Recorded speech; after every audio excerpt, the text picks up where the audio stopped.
Kalau di Amerika diajarkannya cuma dime, tapi saya tambah S. Apa? Sosial budaya. Kenapa? Kekuatan Indonesia ada di sosial budayanya. Tapi sekarang sosial budaya udah hancur. Karena yang muncul setelah reformasi apa? Budaya kekerasan, penggal memenggal. Katanya 2045 adalah tahun apa? Jubili kan? 1 abad. Jubili 1 abad. Kalau dalam bahasa Jubili 1 abad itu mungkin intan ya. Nah, masuk ke 50 tahun, 25 tahun itu perak. Nah sekarang kemarin 75 tahun kita merdeka, nggak ada yang sadar bahwa itu Jubili. Tapi kalian udah tahu nggak dukun-dukun di sini? Itu tentara-tentara kita itu, kolonel-kolonel coba itu, lihat tuh mereka tanya. Ya. Saya terpaksa jawab itu. Kenapa? Dia tahu kok senjata yang kita miliki nggak ada apa-apanya. Nggak ada apa-apanya. Dia tahu.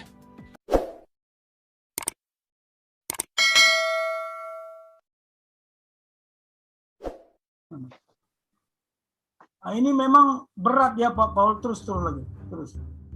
Nah ini, Pancasila, mengapa? Kita perlu mengenali pusat kekuatan kita, suatu bangsa dan negara. Jangan dikira negara-negara lain tidak tahu kekuatan kita. Jangan dikira negara-negara lain tidak tahu kelemahan kita. Justru karena kita tidak memelihara, tidak membangun, kita mengabaikan. Makanya sadar atau tidak sadar, sebenarnya kita sudah dikuasai mereka. Apanya yang dikuasai? Mindsetnya. Karena geopolitik sudah berubah. Geonya bukan hanya yang fisik, tapi yang non-fisik. Lebih berbahaya non-fisik, karena di situ ada will. Ada kemauan. Kalau kemauan bangsa ini sudah berubah, terus bagaimana? Disitulah beratnya. Kemauan itu susah dikendalikan. Kalau kita tidak didik dari sejak kecil, anak-anak umur 1 tahun sampai dia umur katakanlah yang paling bagus kita membina itu sampai 10 tahun lah, itu masih mau menerima. Kalau sudah di atas itu sudah sulit menerima dia sudah termakan dogma. Nah ini, jadi karena strategi menghancurkan menghancurkan suatu bangsa dan negara adalah hancurkan pusat kekuatannya melalui kelemahan yang dimiliki. Sadar nggak kita sekarang ini bahwa pusat kekuatan kita itu sudah dihancurkan. Semangat persatuan dan kesatuan yang sudah terpecah belah. Mudah-mudahan belum pecah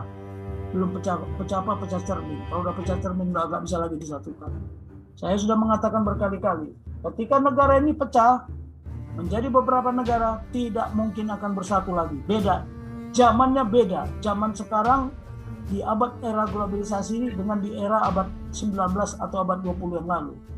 Ini kita harus melihat karena faktor waktu.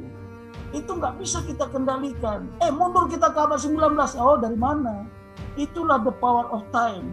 Dan kemudian the power of change. Tidak ada yang tidak berubah. Era ketidakpastian. Era globalisasi ini era ketidakpastian. Yang pasti itu adalah perubahan. Terus bagaimana kita bangsa ini? Sementara kita setelah reformasi carut marut semua. Tadi ada yang mengomentari, tuntutan reformasi adalah apa?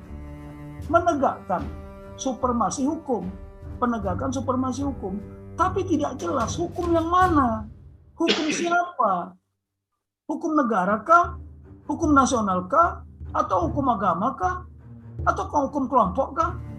Ini yang sangat berbahaya. Saya juga nggak tahu ya. Saya coba mau mengajarkan ini. Sekarang ruang dan tempatnya itu di mana? Ya kebetulan ada Zoom yang seperti ini. Saya juga nggak tahu. Ini rencana Tuhan juga saya masuk ke sini. Ya, akhirnya saya tertidur jadi bangun. Ya, oke, lanjut. Nah, ini yang perlu kita ketahui. Dia harus jadi pusat kekuatan strategik bangsa. Dia harus menjadi strategi. Inilah. Kalau kita mau lihat, sebelum kita merumuskan, sebaiknya terlebih pahami tentang apa itu pusat kekuatan. Ini ada 2. Menurut Grandmaster Strategi Barat dan Grandmaster Strategi Sun Tzu. Karena kita orang Timur, ya, dan kita perang banyak menggunakan cara-cara Barat dan Timur, nggak salah kalau dua-duanya kita gabung. Kan belajar matematik begitu, ada A, ada B. Kalau A kali B, ya jadi AB. Ada A tambah B, A tambah B, bisa nggak kita bikin A tambah B? Tinggal kapan kita menggunakan A, kapan kita menggunakan B. Tapi masih ada waktu kayak ini Pak Paul. Jangan-jangan Pak Paul, nanti ini panjang ceritanya Pak untuk kelanjutan besok. Jangan, untuk hari Kamis aja Pak Jenderal. Oke, sampai sini. Sebetulnya kita itu mau cerita ini toh, Laut Cina Selatan toh. Baik, tadi udah saya kupas sedikit, tetapi belum saya tayangkan bagaimana dulu saya memaparkan hasil. Karena saya ditunjuk sebagai ketua Pokja untuk memaparkan konsep masalah Laut Cina Selatan. Apa keterlibatan Indonesia? Apa yang harus dipersiapkan Indonesia? Apa yang perlu disiagakan Indonesia? Sibuk kita membeli senjata, padahal nanti yang dipersiapkan apa? Bagaimana makan logistik untuk pengungsi Vietnam, pengungsi Malaysia. Bisa saja Malaysia juga pengungsi karena dia kan termasuk yang negara komplain. Di situ ada yang komplain ya, Taiwan, Brunei, Malaysia, Filipina, Vietnam. Ada sekian negara. Kita tidak konflik. Kita hanya bergesekan JTE. Tetapi kita nanti akan menerima apa? Limpahan, spill over namanya.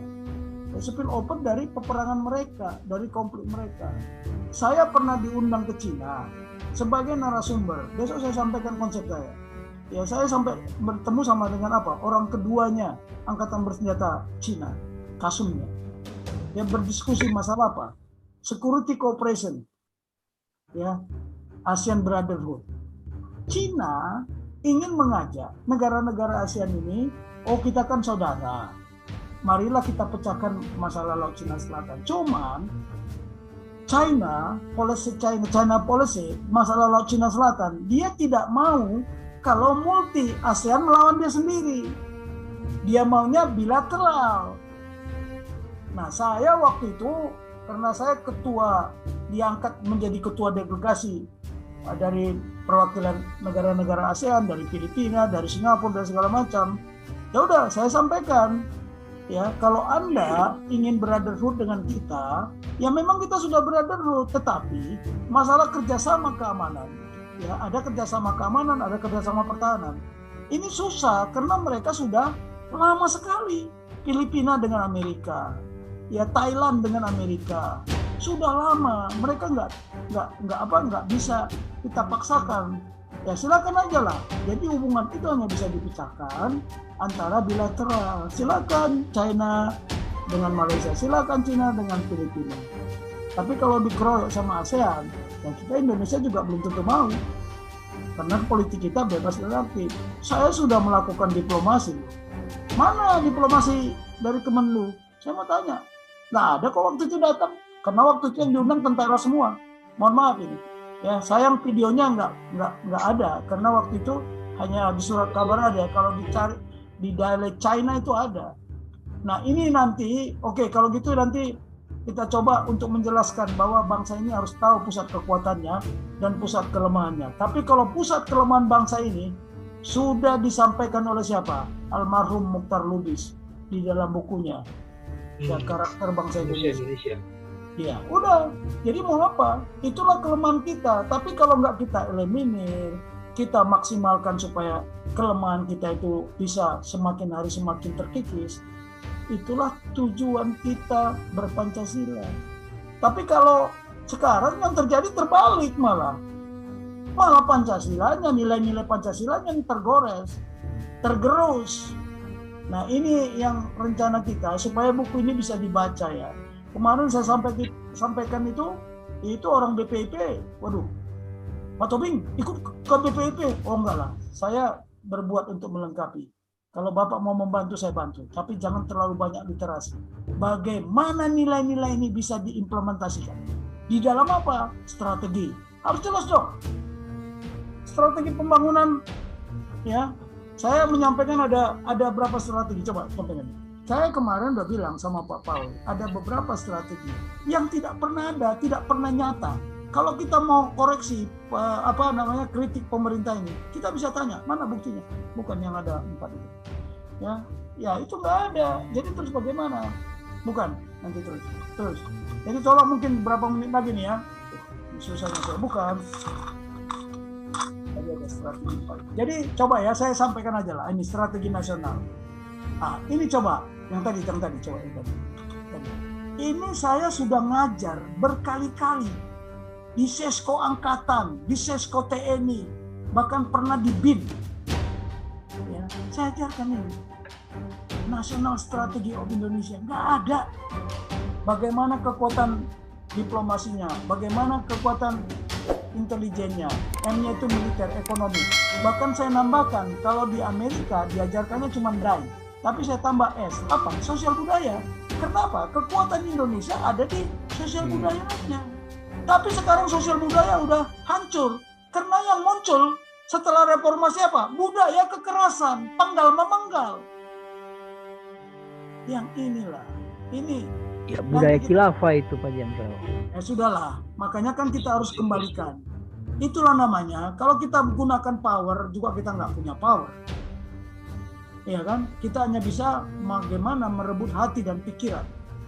Ya, tapi bagaimana kita empower, memberdayakan. Dari mana? Jangan-jangan nanti 2024 itu mulai hancur-hancurnya, indikasi kehancuran sampai nanti 2045. Katanya 2045 adalah tahun apa? Jubili kan? 1 abad. Jubili 1 abad. Kalau dalam bahasa Jubili 1 abad itu mungkin intan ya. Nah, emas itu 50 tahun, 25 tahun itu perak. Nah sekarang kemarin 75 tahun kita merdeka. Nggak ada yang sadar bahwa itu Jubili. Harusnya kita sudah bebas. Artinya Jubili kan kita udah bebas, sudah merdeka merdeka sejati kan. Tapi apa yang terjadi? Mana habis 75 tahun, habis lagi kita ini dihantam virus. Kenapa? Karena kita tidak siap. Jangankan harusnya siaga, siap aja enggak. Terus mau bagaimana? Udahlah, kita sekarang how to survive. Bagaimana kita bisa survive ya, menghadapi ancaman, gangguan, hambatan dan tantangan ini. Nah ini coba bayangkan. Nah, naikkan kembali. Coba. Nah, ini kepemimpinan, proses pengambilan keputusan. Itu belum kita strukturkan. Bagaimana di level grand strategi, bagaimana strategi departemen, instansi sub-grand strategi, bagaimana di operasional, bagaimana di level kabupaten. Ini operasional provinsi ini. Ini kabupaten sampai ke apa? Punya nggak mereka kapasitas? Kapasitas itu karakter, kompetensi. Bagaimana dia menggunakan kemampuan, mulai dari atas coba sampai ke bawah.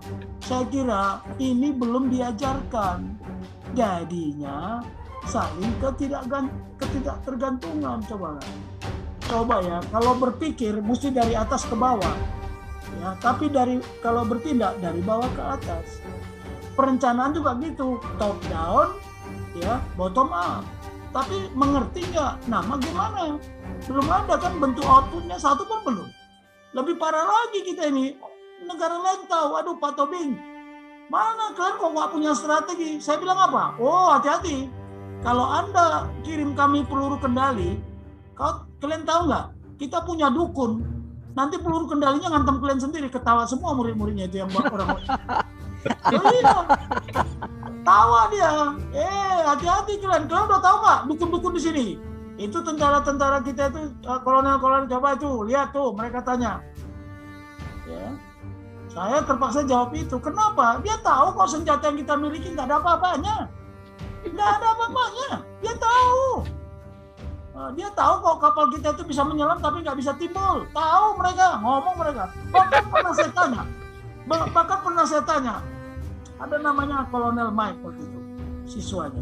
Ada dari Australia, ada dari Prancis, macam-macam. Di Seskoten itu gabungan. Tapi ada siswa luar negeri. Saya tanya, berapa lama Anda merebut Irian kalau terjadi kontingensi? Dia bilang apa? 1 hour. Di situ ada tentara Amerika juga, ada Australia. Yes. How about you American? Saya bilang. 1 hour. Jadi dari Guam sama dari Darwin itu cuma 1 jam. Cobalah nanti terjadi chaos. Saya bukan apa-apa. Mereka udah siaga. Waduh, ketika dipertontonkan, nanti kalau mau apa nanti saya undang. Sekarang ada Kolonel Samsul, dia itu waktu lekol. Kami berdua datang ke Darwin, waktu itu memaparkan bagaimana konsep penanggulangan bencana nasional Indonesia. Wah, dipamerkan bagaimana pasukannya itu udah siaga. Waduh, ya, bayangkan. Dan itu nanti kalau Irian itu kontingensi, Vanuatu, ya Tuvalu, Ada beberapa di Solomon, itu sudah menari-nari mereka. Kemarin menari-nari, saya waktu di Darwin itu ya, mereka menari-nari bisa menyanyikan lagu yang sama, coba. Saya sampai bingung, waduh ini orang ini mereka sudah siap. Sudah siaga, 1 hours only. Itu saya bilang, lihat itu para kolonel TNI, dengar, 1 hours. Coba 1 jam, Timor 6 jam. Kalau ini lebih dekat. Orang dia udah punya pangkalan di gua. Ya sudah punya pangkalan di Darwin. Nah, yang begini-beginilah. Ini sekarang kepemimpinan mengambil keputusan. Ya itu tadi dia punya kapasitas nggak? Ya, dia ngerti nggak cita-cita nasional? Dia ngerti nggak tujuan nasional? Dia ngerti nggak kepentingan nasional? Lihat kemarin, kita mengorbankan kepentingan memajukan kesejahteraan dan mencerdaskan kehidupan bangsa dan kepentingan keamanan nasional, melindungi segenap bangsa dan melindungi semua daerah. Gara-gara apa? Kita mendukung Palestina. Coba lihat sekarang di Papua kemarin, kalau nggak salah bendera Papua udah dibawa bendera Israel sudah ditayang-tayangkan. Sementara kita juga ada sebagian benderanya Palestina. Ini kan perpecahan ini. Kenapa? Kenapa kebijakan kita nggak berani tegas? Mana yang dikatakan bebas dan aktif itu? Nah, tadi saya bilang kita punya kemampuan, ya, kemampuan kritis, critical capability, baik diplomasi, intelijen, informasi. Nah, ini harus dijabarkan. Dijabarkan di dalam apa? Di dalam program, di dalam strategi, di dalam ya semua lah, aksi nyata. Jadi nggak boleh lagi literasi. Ya seperti tadi lah kemarin yang saya tayangkan tadi. Ya kan? Bagaimana PGI melindungi? Harus jelas dong. Programnya mana? Berapa dana yang dikeluarkan? Berapa dana Anda terima? Dengan apa? Apa aturan hukum yang memperkuat Anda untuk melaksanakan? Tapi malah Anda nggak melaksanakan, berarti Anda melanggar hukum dong. Itu caranya Pak. Kalau kita mau apa? Tapi bagaimana kita mengecek mereka? Siapa yang mengecek mereka? Ya BPK kan? BPK. Kalau dia melanggar hukum, ya KPK.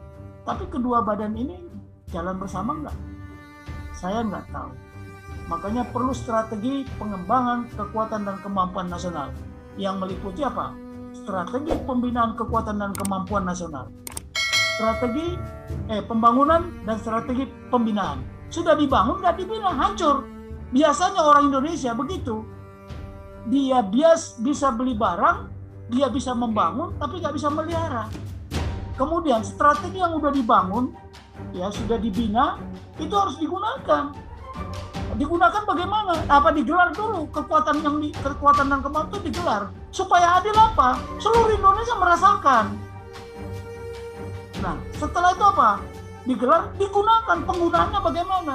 Tapi yang terakhir yang paling penting, bagaimana mengkoordinasikan kekuatan dan kemampuan nasional yang sudah dibangun, sudah dibina, sudah digelar, ya, dan digunakan, tapi bagaimana mengkoordinasikan supaya tidak ekosektoral.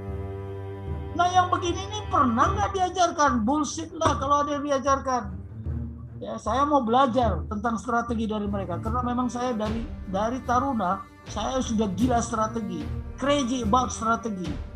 Karena saya dulu masih kecil suka nonton film Genghis Khan itu. Film Genghis Khan, saya suka hobi nonton, baca sejarah dunia tentang Genghis Khan. Kenapa kok ya Genghis Khan itu buta huruf, kok bisa menguasai 2/3 dunia? Why? Kemudian saya kebetulan Tuhan memberkati saya. 3 kali saya ke Mongolia membawa pasukan 100 lebih untuk latihan di sana. Saya melatih sekalian dan saya sebagai pelaku. Nanti foto-fotonya bisa saya tayangkan. Saya bahagia sekali. Ternyata impian saya waktu SD itu, ya SMP itu, waduh, bisa juga saya ke Mongolia. Nah inilah Tuhan memberkati kita semua. Itu aja yang bisa saya sampaikan. Nanti kita lanjut.